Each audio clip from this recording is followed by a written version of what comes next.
And last but not least, we would like to round out our journey with the designers in the industry, the OCAD ID alumni. These are the examples of what students can become when they blossom.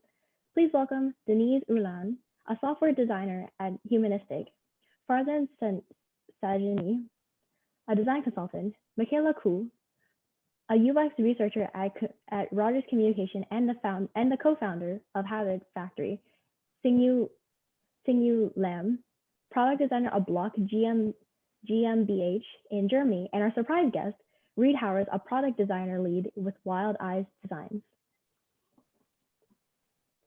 Hello, everyone. Howdy. Hello. How's it going? Hello. Do we have everyone spotlighted? Everyone's camera on? Still doing. I don't think I can share my camera yet. Okay, no problem. That's all right.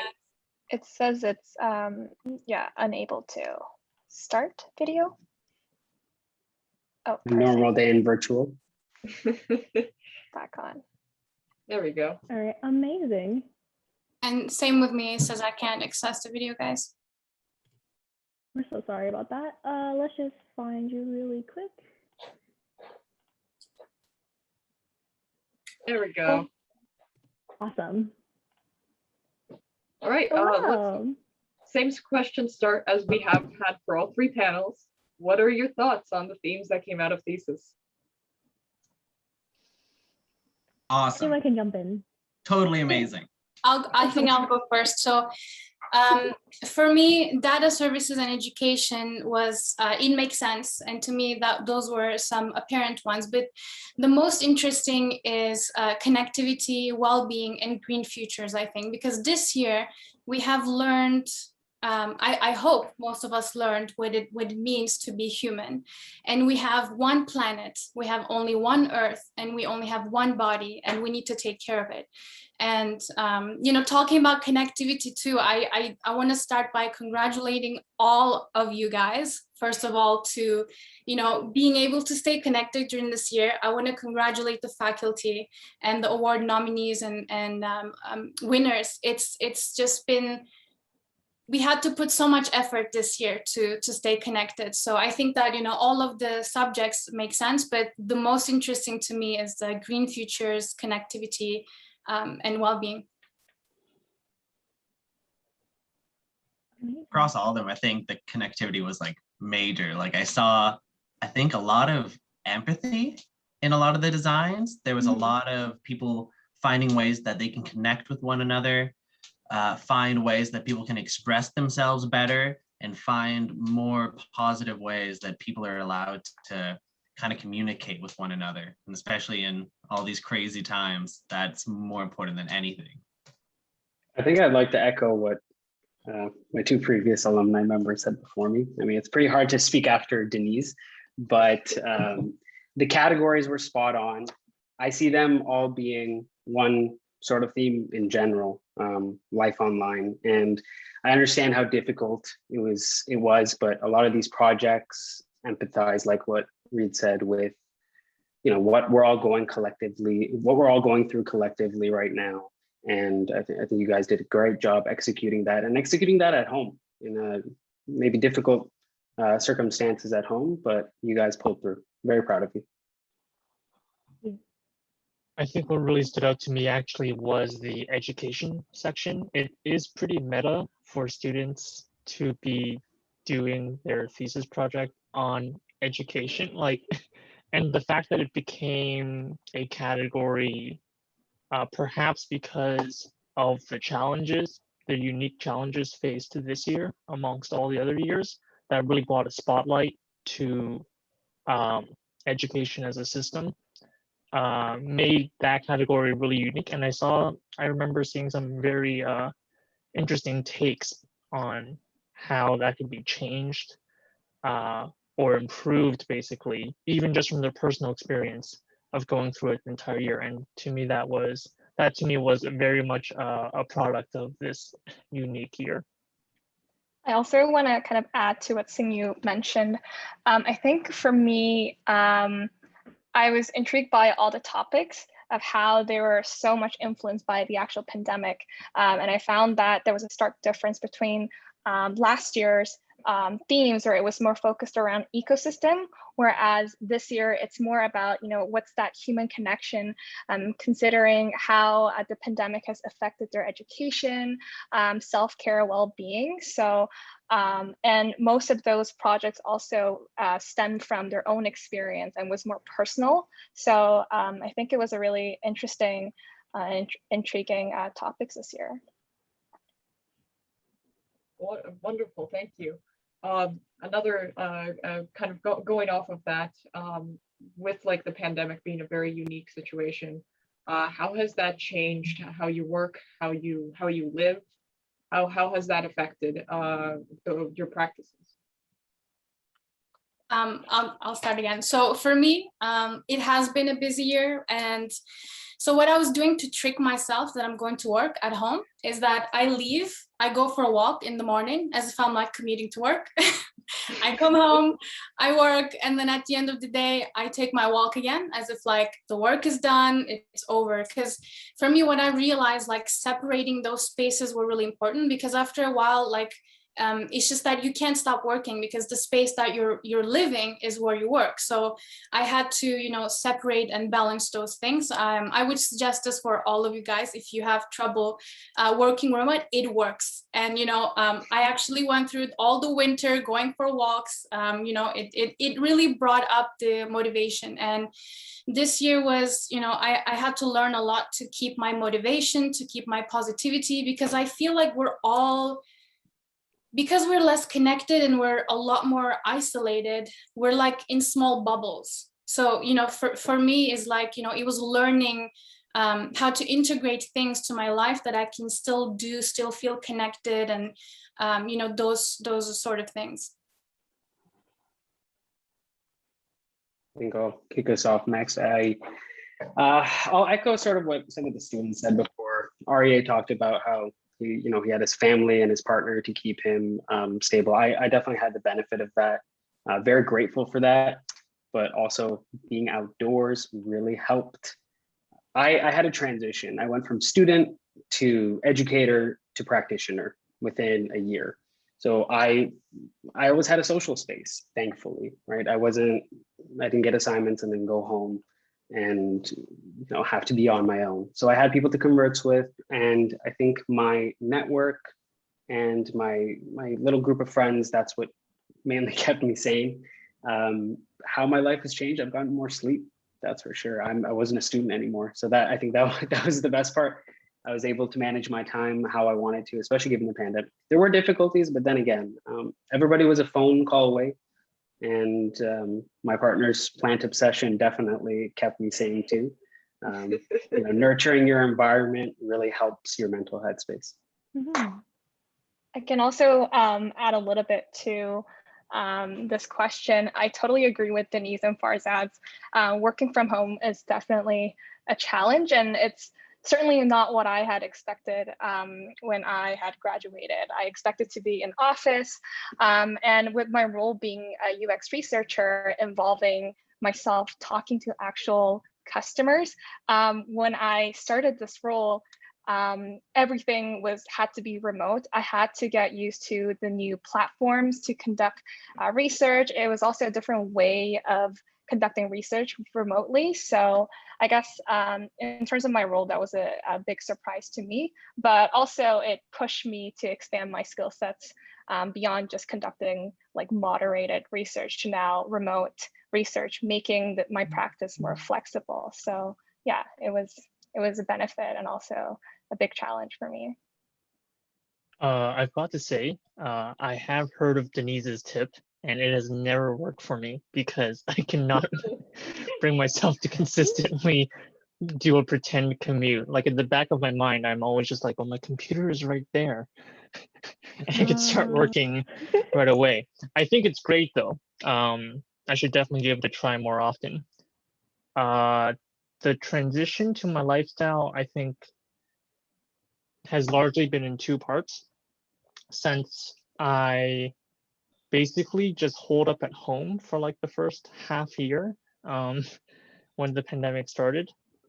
But then I moved, and now now that I'm here, like across the Atlantic, I learned how to ride a bike, and now I am biking everywhere, which to me is a pretty big lifestyle change.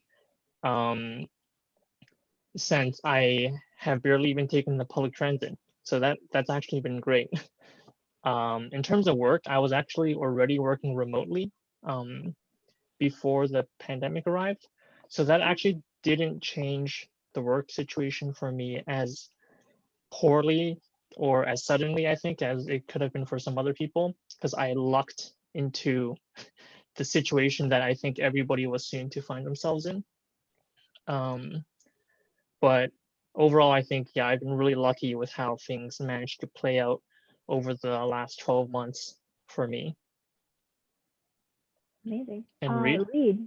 Yeah, I was just thinking, one really weird and surprising thing I've noticed over the last year is with the lack of, having school and having like in-person work where you don't see a close group of friends so often per se, I've been reaching out to more people and connecting with them and like talking over messaging and like on the phone more than I did before. So it's kind of weird. Like at the same time as my friend group has like kind of felt like it shrunk a little bit over the last year, at the same time it feels like my connections like have expanded.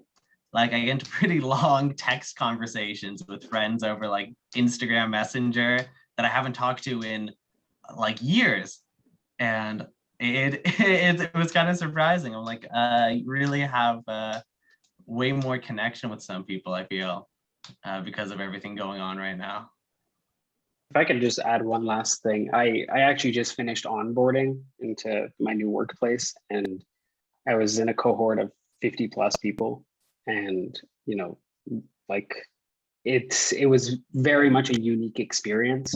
I hope that the new graduating year, or even like whoever's coming into the job market, they'll get a little bit more of a personal touch with their onboarding, but you'd be surprised how willing people are to make time for you, sort of to just add to what Reed said, to in your day, to hop on a quick like Slack call to get to know you face to face. But like, and emojis only go so far, and people are actually pretty hungry to reach out and get to know you.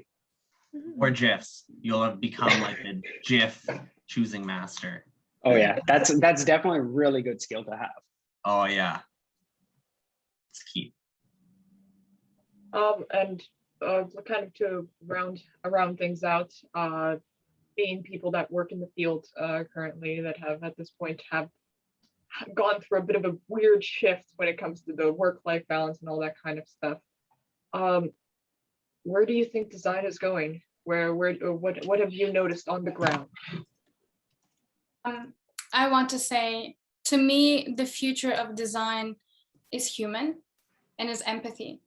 And to me, this comes really natural. I don't know why, but I feel like, in this industry, like we have a lot of people with their egos, and we need a lot of perspective and empathy to the core to actually, do good things for humanity. So for me, it's like, everything changes, but it all comes down to the human, to those behaviors, to what we feel, to how we navigate ourselves within the spaces that we're in, and how we feel in our relationships. So to me, the answer is just the future is human, and we as designers have to be our best to be better as humans, to have as much as empathy that we can, so that we make this human experience better for all of us.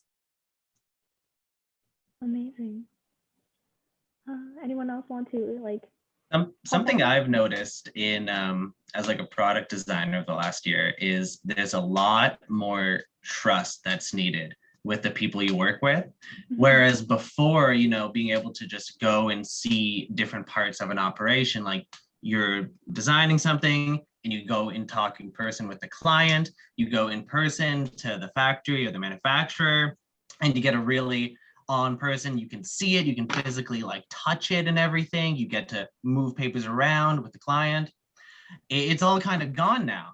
So there's kind of like a handoff that happens in every design process now where, okay, I have done this and I've gotten this from this person. I am putting this out into the ether and this is yours now, and I'm trusting you to do your part next, and then I'll see you in a day or two, and we'll see how it happened. So there's a lot more of that, and like though I miss a lot of that physical kind of interaction, like being able to meet people in person, it's kind of interesting having just letting go for a second and then having it come back to you the next day. Yeah, I totally agree. One more thing I want to add is I feel like it's just becoming more and more multidisciplinary than ever.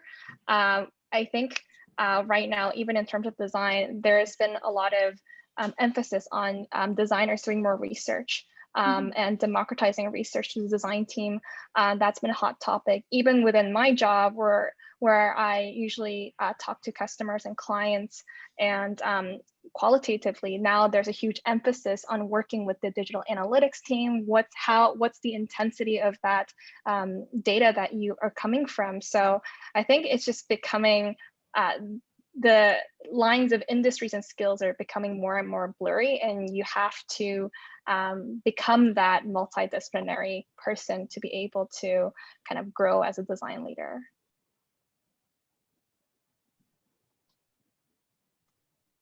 Farzad, Singh, would you like to add? Yeah, I can't speak too much, I think, to my friends who are in more traditional industrial design roles or in more craft-based ones.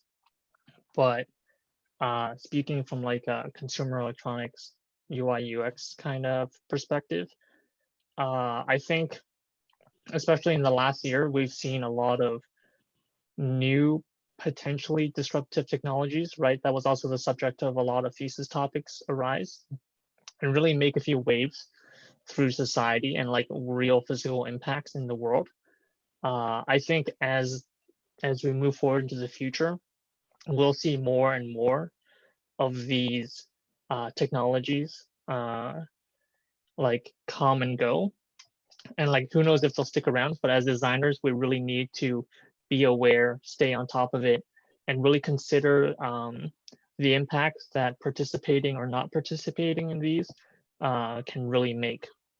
In terms of hardware and software, I think I don't want to nerd out too much, but I think as hardware companies are starting to vertically integrate and consolidate their products, hardware and software are becoming more and more dependent on each other and more closely linked, making it really hard for any new players, new hardware or new software companies to enter. So I'm a little bit worried, but I do think that we're starting to see a lot of consolidation in the consumer electronics space, and with only a few players left, with some large-ish almost monopolies. And yeah, I've only been out of school for a year, so I don't think I can really speak much to the future of design. But those are just some things I've been thinking about recently. Farzad, you want to finish this off? Reed, go ahead. Sorry, I'm just having a technical. I can't see anyone. So I was just gonna ask you how many NFTs he's bought in the last year. Doge to the moon. Yeah, how much Dogecoin you've been running up now? Just like 8K or something, casual. Yeah, it seems like it's really unpredictable right now, actually. Like there is a lot of consolidation, 100%. And, it's obviously a big problem with monopolies taking over media space and tech, domains. But at the same time, I feel like there's a huge opportunity for newcomers that are kind of coming from the side and coming like crazy out of the gate. So it's things that just kind of come unexpected. Like I don't think 2 years ago anyone would have thought an NFT would sell for that much, or like what the hell that even was. And now you can become a billionaire off of dog currency. So like the future is unpredictable. Yeah, just to add to that, I think the future is unpredictable, but again, I'm going to put a lot of responsibility on everybody here and everybody listening and the new grads, but we design the future. So I know this year was really hard, but school is a really good place to experiment and be idealistic. Like you can run into a class and yell free Palestine and it'll be fine and there'll be no consequences. But in the workplace, there's, you know, you can't sort of be as idealistic as you want. So I'll encourage you that if the status quo is 5, try to push it to a 6 through your work. You have a responsibility to be brave and to embolden people who are unheard, and to just sort of wrap everything up. We design the future. Well, on that note, thank you all for being here. We greatly appreciate all of you guys. Yeah, little snap. All right. And honestly, we would love to just thank everyone else, all of the panelists, the faculty, the students, alumni, of course, for sharing your insights. We really appreciate every single one of you. I want to say something. Yeah, go ahead. Okay, real quick. I just want to have a tiny piece of advice for the recent graduates. It might take some time for you to find a job. Don't freak out. That's normal. I just think it's important that this is said right here, because, you know, I think 2 years ago, you know, we hear success stories, but it might take time. Please don't stress. That doesn't mean that you're not valuable as a designer. Keep growing and keep shaping up your perspective. I just wanted to leave you with that. Just don't freak out. Just enjoy the time. You're done being a student. I mean, I don't know, like maybe some of you are going to go to be more to student life. But what I want to say is that you're moving on to a different phase of your life. So just enjoy this time and breathe, and don't worry. You will find the place that you're meant to be. What a wonderful way to round off the panels. Thank you so much for that, Denise. Thank you.